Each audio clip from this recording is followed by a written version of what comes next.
Είναι ιδιαίτερη η τιμή και η χαρά που έχουμε σήμερα να είναι ανάμεσά μας για να μας απευθύνει λόγο και να μας ευλογήσει ο Πανιερότατος Μητροπολίτης της Λεμεσού και όπως αναφέρθηκε και πνευματικός πατέρας πολλών από εδώ, Μητροπολίτης Αθανάσιος.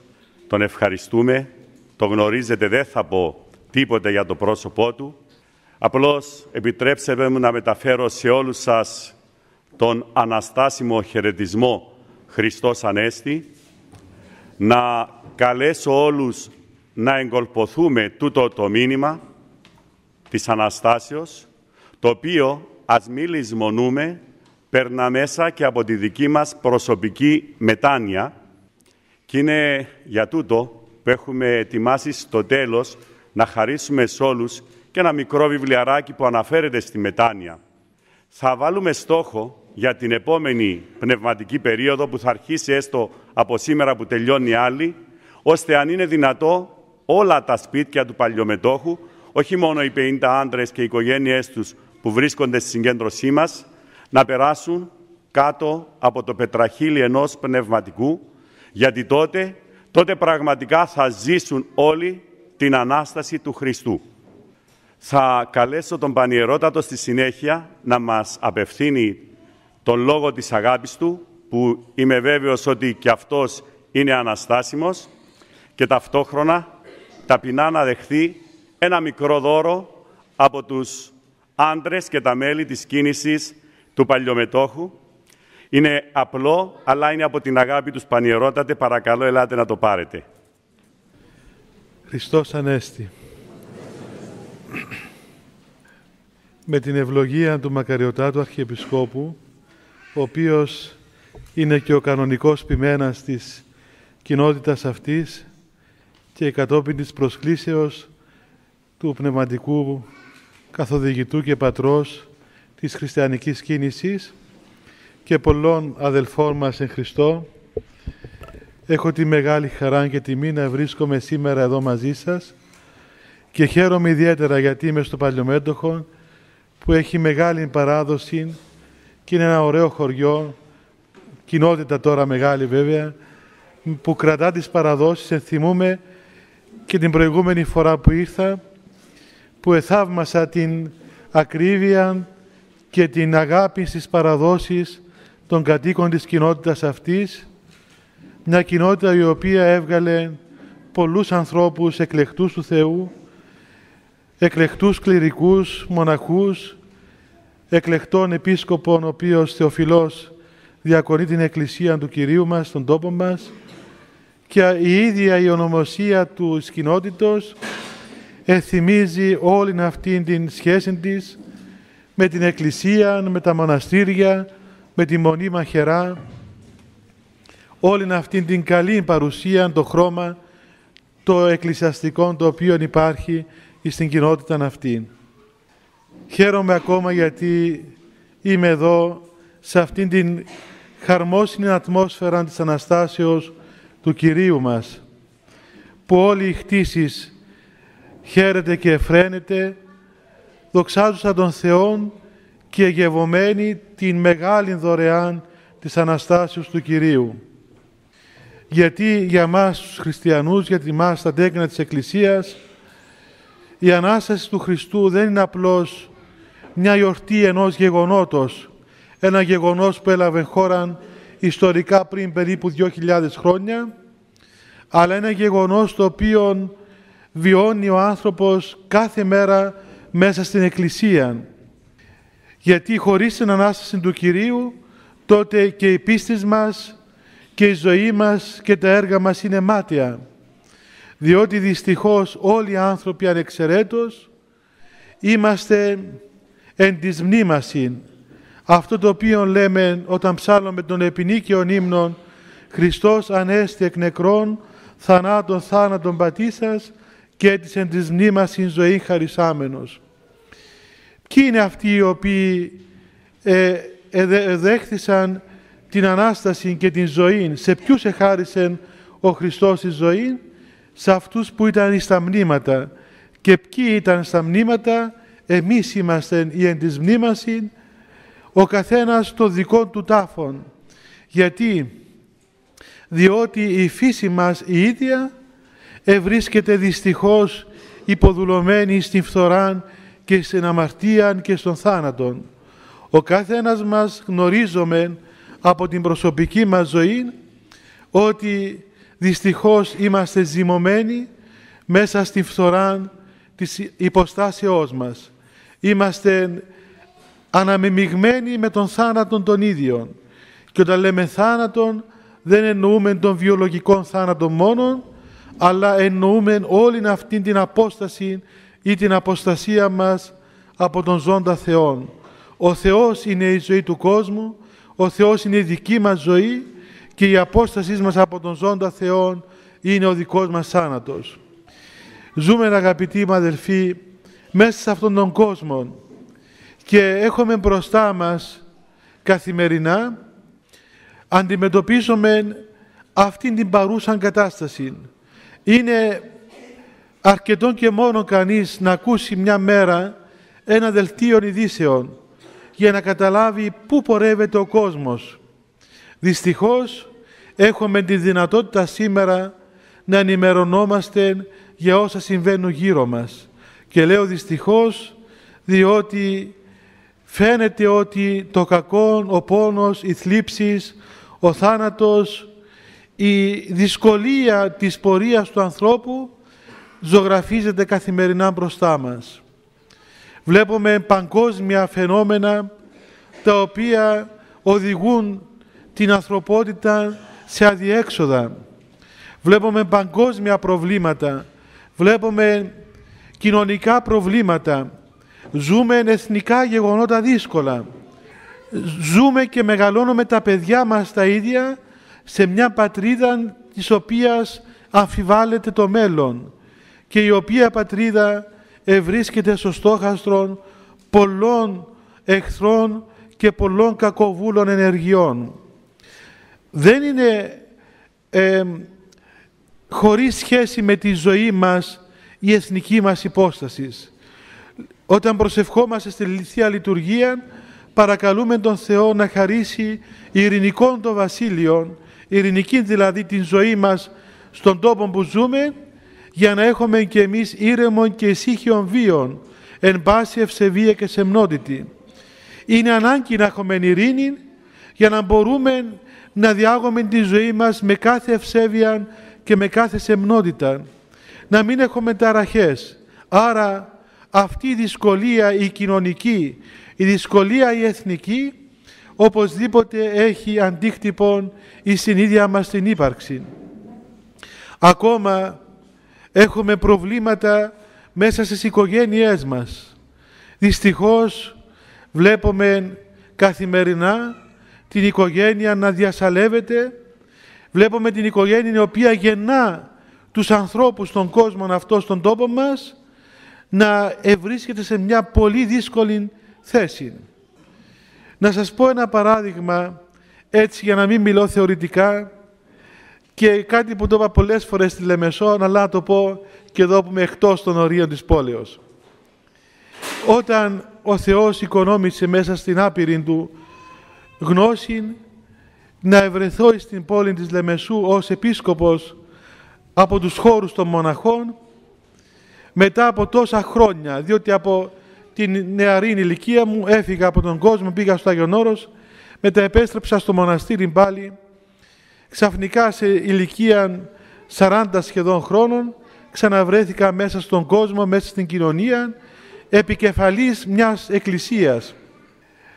Τη νύχτα, αφού πέρασαν όλες εκείνες οι πανηγύριες, τέλος πάντων και τα φώτα και ο θόρυβος των εγκοσμίων πραγμάτων, της χειροτονίας και της ενθρονήσεως, άρχισα να σκέφτομαι πώς θα ανταποκριθώ σε αυτήν τον κόσμο όλων, ο οποίος περιμένει από τους επισκόπους και από την Εκκλησία και από τους κληρικούς να σταθούν αυτοί οι οποίοι πρέπει να είναι και περιμένει να ανταποκριθούν στις ανάγκες. Και τη νύχτα κάναμε την αγρυπνία, την πρώτη νύχτα στην Λεμεσόν, λειτουργήσαμε, παρακαλέσαμε τον Θεό με το άπειρο του έλεος να ανεχθεί και εμάς τους αμαρτωλούς. Και ήταν πράγματι μέσα στο νου μου αυτή το ερώτημα, άραγε αυτή η θέση θα είναι προς σωτηρία, άραγε ο Θεός θα μας δώσει αυτή τη δυνατότητα, βέβαια είναι οπωσδήποτε, αλλά μάλλον να πω ότι άραγε εγώ θα μπορέσω να ανταποκριθώ σε αυτήν την κλίση του Θεού. Και έλεγα, τι θα θέλει άραγε ο Θεός από μένα τώρα πλέον, ποιος ξέρει τι θα συναντήσω μπροστά μου. Βέβαια αν ήξερα θα φεύγα οπωσδήποτε. Τέλος πάντων, ο Θεός κρύβει το μέλλον. Το πρωί, αφού τέλειωσε η αγρυπνία, ξεκουραστήκαμε λίγες ώρες και το πρωί ετοιμάστηκα να δω τι γίνεται εκεί στη Μητρόπολη. Έρχεται ένας ιερέας, ένας κληρικός, χτυπά το γραφείο και μου λέει, είμαι ο τάδε ιερέας. Ναι πάτερ, τι θέλετε? Μου λέει, ξέρετε πανιερότατε, πρέπει να υπογράψετε μερικά έντυπα αυτά, γιατί περιμένουν οι άνθρωποι και περιμένουν μέρες πολλές και πρέπει να υπογράψετε. Να υπογράψω, αφού βρέθηκα εδώ θα υπογράψω. Τι είναι αυτά πάτερ? Μου λέει, διαζύγια. Λέω, ρε παιδί μου, πρώτη μέρα πρωί, πρώτη υπογραφή που θα βάλω ως επίσκοπος, να υπογράψω διαζύγια, να χωρίσω τον κόσμο? Του λέω, δεν έχει άλλα χαρτιά να υπογράψω? Φέρνω και ένα παλιό χάρτη τουλάχιστον να υπογράψω, να το πετάξω, να πω ότι η πρώτη μου επιγραφή πήγε στο καλάθι των αχρήστων παρά σε ένα διαζύγιο. Στίβει τα διαζύγια. Λέω, άσχημα σημάδια, η καλή μέρα λέει από το πρωί φαίνεται. Έφυγε ο κληρικός, λέω, για να δούμε τι θα είναι το επόμενο.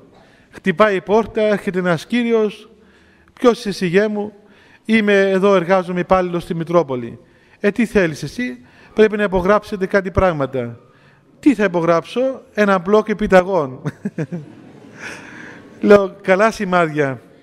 Φαίνεται ότι αυτά τα δύο χαρτιά θα βασανίσουν τη ζωή μας ολόκληρη. Και όντως, σας ομολογώ ότι πράγματι στη Μητρόπολη Λεμεσού πέρσι είχαμε περίπου σχεδόν 900 γάμους και σχεδόν 300 διαζύγια.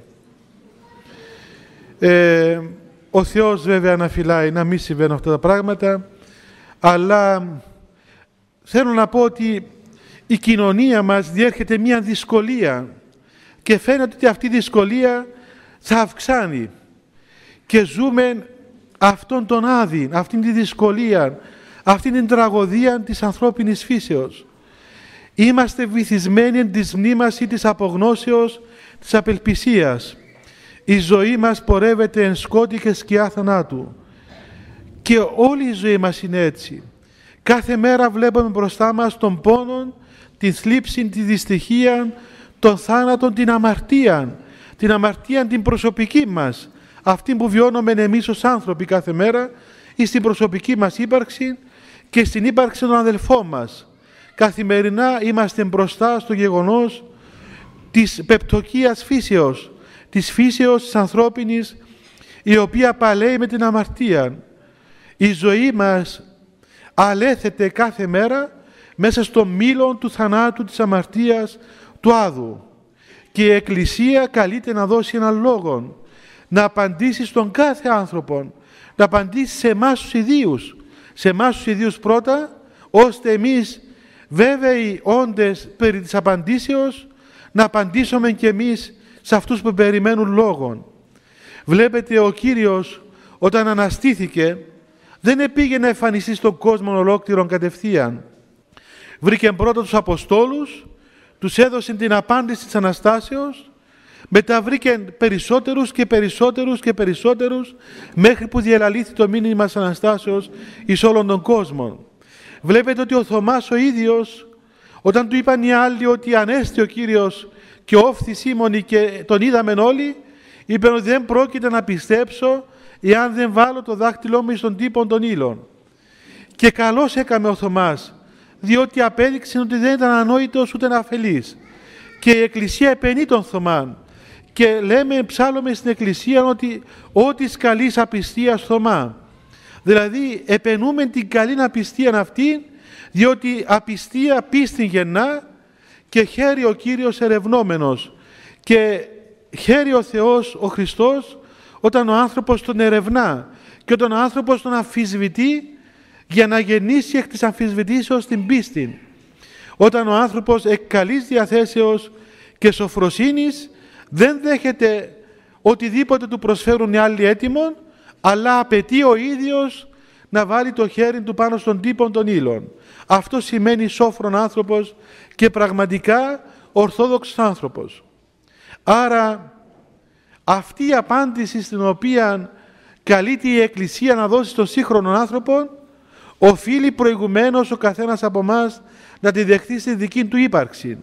Πρέπει πριν από τον κάθε έναν εμείς να γευθούμε ότι όντως ανέστη ο Κύριος και αυτή η Ανάσταση είναι χαρά εν όλο το κόσμο. Και μέσα από αυτόν τον τάφον του Χριστού, των κενών τάφων, βγαίνουν πολλά σωτηριώδη μηνύματα. Διαβάζουμε σε ένα μεγάλο Άγιο της Εκκλησίας μας, ο οποίος έζησε τις πρώτες δεκαετίες του αιώνα μας, σύγχρονος Άγιος, ο Όσιος Σιλουανός ο Αθωνίτης, τον οποίον εγνώρισαν οι πατέρες μας. Εγώ πρόλαβα στο Άγιον Όρος γέροντες, γεροντάκια, οι οποίοι έζησαν μαζί του στο μοναστήρι του, ήταν μαζί με αυτόν τον Άγιον, όπως ο Γέρον Σοφρόνιος και άλλοι. Σε αυτόν τον Άγιον, προσευχόμενον εις τον Θεόν εναγωνίως, να του δώσει ο Θεός απάντηση εις το υπαρξιακό του ερώτημα για τη σωτηρία του, ο Κύριος έδωσε τον εξής λόγον. Του είπε: κράτα τον νου σου στον Άδην και μην απελπίζεσαι. Και λέει ο Γέρον Σοφρόνιος, ο μεγάλος αυτός Άγιος των ημερών μας, ότι ο λόγος αυτός του Χριστού εις των Σιλουανών μπορούμε να πούμε είναι ο λόγος του Κυρίου εις των άνθρωπων του σημερινού αιώνα, εις των σημερινών άνθρωπων. Βλέπουμε ότι ο άνθρωπος σήμερα, παρά πάσαν άλλη εποχή, βιώνει το γεγονός του Άδου, ζει μέσα στον Άδη, διότι αυτή η γνώση των πραγμάτων γύρω μας δεν είναι τίποτα άλλο παρά μια θλίψη και μια αγωνία και ένας πόνος και μια πραγματικά κατήφια και ένα σκότος καλύπτει την ύπαρξή μας όταν αισθανθούμε τι γίνεται γύρω μας και όταν ακούσαμε απλώς τις ειδήσεις, πολέμους, ακοές πολέμων, θανάτους, ασθένειες, θεομηνίες, τραγωδίες, δυστυχήματα, το ένα μετά το άλλο, και το μέλλον αβέβαιο, και το μέλλον του τόπου, της πατρίδας, της οικογένειας, του ανθρώπου, του κόσμου ολόκληρου είναι όντως αβέβαιο. Είναι δηλαδή ο Άδης τον οποίον ζει ο άνθρωπος στην υπόστασή του, στην ύπαρξή του. Είτε θέλουμε είτε όχι, ο Άδης είναι μια πραγματικότητα. Το σκότος και ο πόνος είναι μια πραγματικότητα στον άνθρωπο. Εκείνον το οποίο διαφέρει και εκείνον το οποίο είναι λόγος Θεού είναι αυτό το οποίο είπε ο Κύριος του Σιλουανό. Μην απελπίζεσαι και μην απελπίζεσαι. Και λέει κανένας, καλά, γιατί να μην απελπίζεται ο άνθρωπος? Ποιος είναι ή ποια είναι η ελπίδα μας? Δηλαδή υπάρχει περίπτωση όλα αυτά να μην υπάρξουν πλέον, να αντιστραφούν οι όροι και να πάυσει ο θάνατος και να μην γίνονται δυστυχήματα, να μην υπάρχουν θλίψεις, να μην υπάρχει πόνος, να μην υπάρχει φορά και πορεία του κόσμου προς το κακό? Αδύνατον. Είτε θέλουμε είτε όχι, δυστυχώς τα πράγματα θα ακολουθήσουν τη δική τους πορεία. Άρα η ελπίδα του κόσμου δεν είναι η πάυση των κακών, αλλά ο ίδιος ο Κύριος. Ο Χριστός είναι η ελπίδα ημών και αυτός είναι η χαρά μας και αυτός είναι η ειρήνη μας. Θυμάστε ότι όταν γεννήθηκε ο Κύριος, οι άγγελοι, λέει το Ευαγγέλιο, ανέβαιναν και κατέβαιναν και δοξολογούσαν τον Θεό, δόξαν υψίσεις Θεό, και επί γης ειρήνη, έλεγαν οι άγγελοι. Και ακούμε καμιά φορά στις χριστουγεννιάτικες γιορτές να μιλούν για αυτήν την ειρήνη. Αλλά ποια είναι αυτή η ειρήνη? Μήπως η απουσία του πολέμου? Όχι. Διότι ουδέποτε έπαυσαν οι πόλεμοι, έστω και αν έχει 2.000 χρόνια που ήρθε ο Χριστός στον κόσμο. Η ειρήνη για την οποία ομιλούσαν οι άγγελοι δεν ήταν η απουσία του πολέμου, αλλά η παρουσία του Χριστού στον κόσμο. Αυτός εστίν η ειρήνη ημών. Ο Χριστός είναι η ειρήνη του κόσμου. Ο Χριστός είναι η χαρά του κόσμου. Ο Χριστός είναι η ελπίδα του κόσμου και ακόμα ο Χριστός είναι η Ανάσταση του κόσμου. Το λέμε κάθε φορά ότι εσύ η Ανάσταση στη ζωή και η Ανάπαυση. Εσύ είσαι η Ανάσταση. Χωρίς εσέναν δεν υπάρχει Ανάσταση, ούτε Ανάπαυση, ούτε ελπίδα. Διότι αυτός είναι η ελπίδα μας, αυτός είναι η Ανάστασή μας. Και οδηγούμαστε από την Κυριακή της Αναστάσεως εις την Κυριακή του Θωμά, που βλέπουμε την καλή απιστία του Θωμά, που βλέπουμε τον Χριστό να εμφανίζει τον εαυτόν του και να αποδεικνύει ότι δεν είναι φάντασμα. Και τους είπε ότι ορίστε να με ψηλαφίσετε να δείτε ότι πνεύμα, σάρκα και οστέα ου και έχει καθώς εμέ θεωρείται έχοντα. Ότι δεν είμαι πνεύμα, δεν είμαι φάντασμα, δεν είμαι μια ιδέα, δεν είμαι καν διδασκαλία, δεν είμαι φιλοσοφία, δεν είμαι ένα βιβλίο που λέγεται Καινή Διαθήκη. Είμαι αυτός ο ίδιος ο Κύριος, ο Ιησούς Χριστός, ο οποίος έγινε άνθρωπος και σαρκώθη για μας. Και βλέπουμε την επόμενη Κυριακή που προχωρά ακόμα το γεγονός και δεν σταματά μέχρι εκεί, αλλά βλέπουμε την υπέρβαση της φύσεως. Βλέπουμε τις γυναίκες να γίνονται μυροφόρες και τους δειλούς εκείνους τον Ιωσήφ και τον Νικόδημο να γίνονται γενναίοι και να υπερβαίνουν την φύση και να ανακαινίζεται η φύση ολόκληρη. Και βλέπουμε το αποτέλεσμα της Αναστάσεως του Χριστού. Και βλέπουμε 2.000 χρόνια αυτή την Εκκλησία να πορεύεται σε αυτόν τον κόσμο και να διαλαλεί στα πέρατα του κόσμου ότι όντως Χριστός Ανέστη. Και γιατί συνεχώς εμείς λέμε Χριστός Ανέστη? Για να δείξουμε ότι η Ανάσταση του Χριστού σημαίνει όντως την δική μας Ανάσταση. Και η Ανάσταση δεν είναι μόνο η Ανάσταση των νεκρών ή στην εσχάτην ημέρα, όπως είπε η αδερφή του Λαζάρου, που είπε ότι ναι, θα αναστηθεί ο αδελφός μου εις την έσχατην ημέρα που θα αναστηθούν όλοι. Αυτό θα γίνει θέλοντας και εμείς και θα αναστηθούν οι πάντες. Είτε δίκαιοι είτε άδικοι, είτε αμαρτωλοί είτε άγιοι, είτε νέοι είτε γέροι, οι πάντες θα αναστηθούν, θέλουν δεν θέλουν, εις την έσχατην ημέρα της κρίσεως. Αλλά ο Κύριος της είπε κάτι άλλο, ότι εγώ είμαι η Ανάσταση, της λέει. Μην περιμένεις την έσχατην ημέρα. Εκείνη την ημέρα θα αναστηθούν όλοι.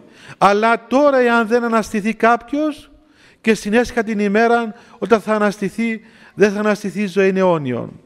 Άρα η Ανάσταση του Κυρίου είναι γεγονός το οποίο βιώνουμε κάθε μέρα μέσα στην Εκκλησία. Αυτό το Χριστός Ανέστη που λέμε είναι η εμπειρία της Εκκλησίας, η οποία είναι μια πραγματικότητα. Δηλαδή σήμερα η Εκκλησία οφείλει να αποδείξει ότι όντως ο Χριστός ανίσταται και ανέστη και εμείς είμαστε αναστημένοι. Και πώς θα το αποδείξουμε, πώς θα πούμε αυτόν τον λόγο σε έναν άνθρωπο ο οποίος καθημερινά ψηλαφά το γεγονός του θανάτου, σε έναν άνθρωπο ο οποίος είναι τιμοθάνατος, σε έναν άρρωστον άνθρωπο, σε κάποιον που έχασε το παιδί του, τον αδελφόν του, τον σύζυγον του, τον φίλον του, τον άνθρωπον του, που τον βλέπει μέσα στο μνήμα, που τον έχασε, αυτόν ο οποίος καθημερινά αντιμετωπίζει τον αφανισμό της υποστάσεώς του. Πώς η Εκκλησία θα απαντήσει σήμερα σε αυτό το αμήλικτο ερώτημα του θανάτου του ανθρώπου, του ολοκληρωτικού θανάτου? Μας το απάντησε ο Άγιος Ιωάννης ο Χρυσόστομος εκείνη την νύχτα, την μίαν των Σαββάτων, την λαμπροφόρον εκείνη νύχτα της Αναστάσεως του Κυρίου, που λέει ο Άγιος Χρυσόστομος, «Μη δεις φοβείς το θάνατον, ελευθέρωσε γάρ ημάς ο του σωτήρος θάνατος».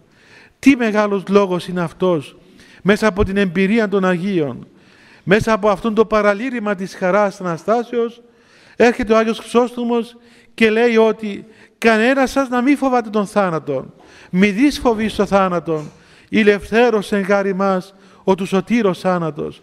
Μας ελευθέρωσε ο του σωτήρος θάνατος. Μη δεις θρηνείς το πτέσματα, συγγνώμη γαρ εκ του τάφου ανέτειλεν. Κανένας σας να μην κλαίει για τα πτέσματα και τα λάθη του, διότι από τον τάφον ανέτειλεν η συγνώμη. Μη δεις θρηνή το παινίαν, κανένας να μην κλαίει για τη φτώχεια του, διότι ανέτειλεν η κοινή βασιλεία από τον τάφον του Κυρίου.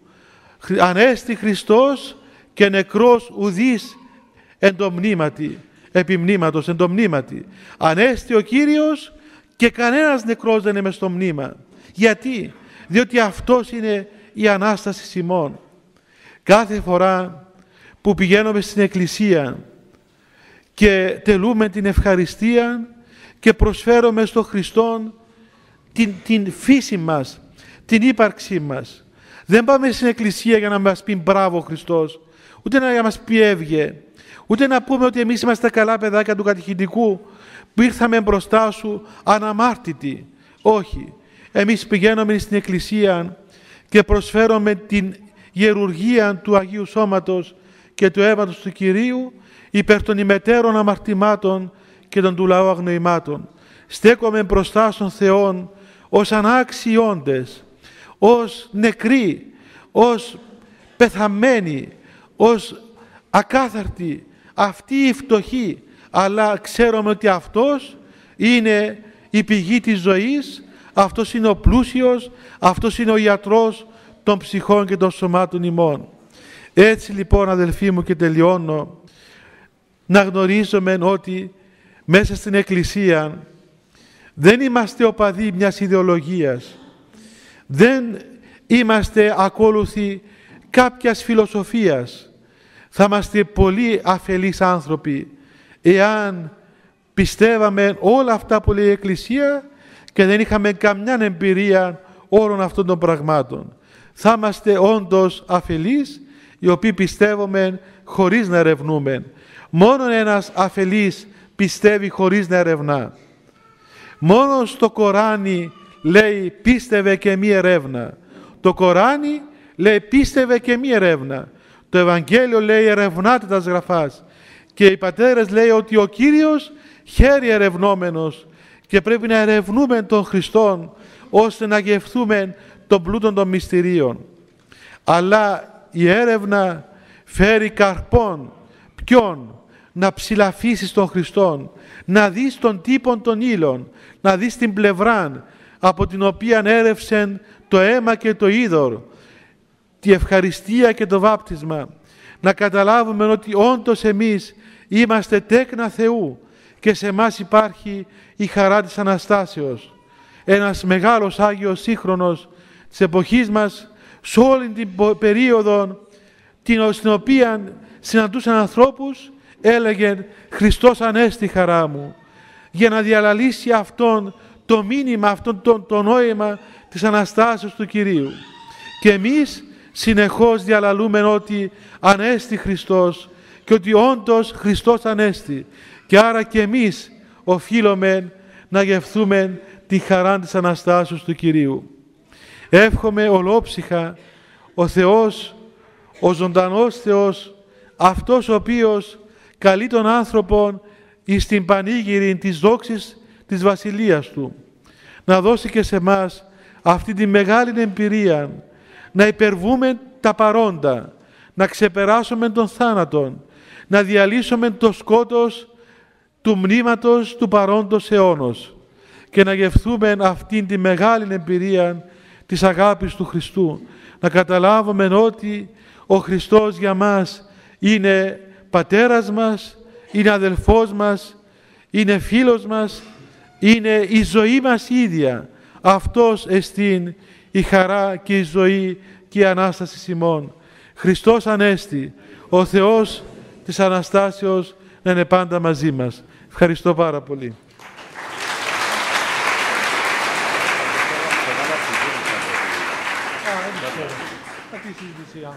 Δεν θα ήθελα να αφήσω τον Πανιερότατο να καθίσει, γιατί έχω προσέξει ότι στο πρόγραμμα έχει γραφτεί και η λέξη συζήτηση. Γι' αυτό, παρά το ότι εγώ τα άκουσα και χάρηκα τα λόγια, δεν θα ήθελα να ρωτήσω κάτι. Αν κάποιος όμως από εσάς θέλει να ρωτήσει κάτι συγκεκριμένο τον Πανιερότατο, θα τον παρακαλέσουμε, τον έχουμε δέσμιο τώρα εδώ, να μας απαντήσει μέσα από την αγάπη του, αν πράγματι έχουμε κάτι. Ποιος θέλει να πει κάτι? Είναι? Ποιος? Δεν έχετε. Να σας πω εγώ κάτι. Κάποιος αγιορείτης όταν ήρθε στην Κύπρο, φέρα ένα πνευματικό, ο πατήρ Μιχάλης ξέρει, παλαιότερα είχαν την καλή συνήθεια μερικοί Μητροπολίτες και για να βοηθήσουν στο πνευματικό έργο προσκαλούσαν αγιορείτες πνευματικούς να έρθουν από τον Άγιον Όρο στην Κύπρο να βοηθήσουν. Τώρα, δόξα τω Θεώ, έχουμε πολλούς και καλούς πνευματικούς και δεν χρειάζεται. Αλλά ερχόντουσαν οι πατέρες και δεν ήξεραν τα κυπριακά. Οπότε πήγε μια κυρία και είπε του πνευματικού ότι συζητούμε με τον άντρα μου. Του λέει, να συζητάτε παιδί μου, είναι καλό πράγμα. Του λέει, μα δάσκαλε, συζητούμε να πούμε πολλά. Λέει, μα όσο πιο πολύ συζητάτε, τόσο πιο καλύτερα είναι. Διότι στα κυπριακά συζήτησης, που είπε ο πάτερ συζήτησης, σημαίνει λίγο τσάκωμα, έτσι, λίγο μάλωμα. Στα ελλαδίτικα συζήτηση σημαίνει διάλογος. Για να μην φτάσουμε λοιπόν στα κυπριακά στη συζήτηση, λοιπόν, να μην σας κρατώ άλλο. Εύχομαι να σας ευλογεί ο Θεός και να ευλογεί και την κοινότητά σας και όλους σας. Ευχαριστώ πάρα πολύ.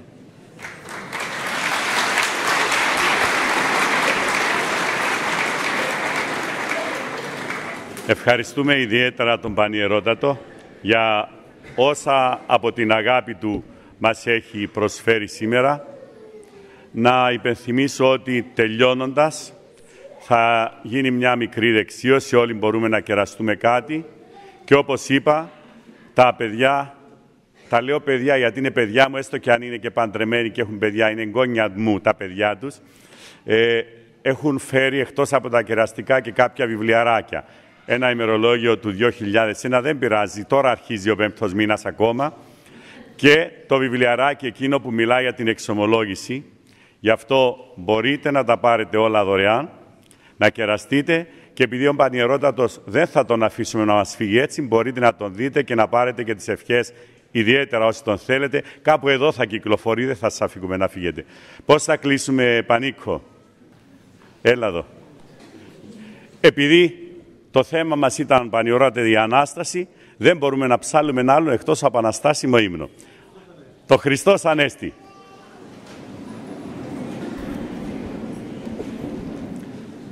Χριστός Ανέστη εκ νεκρών, θάνατον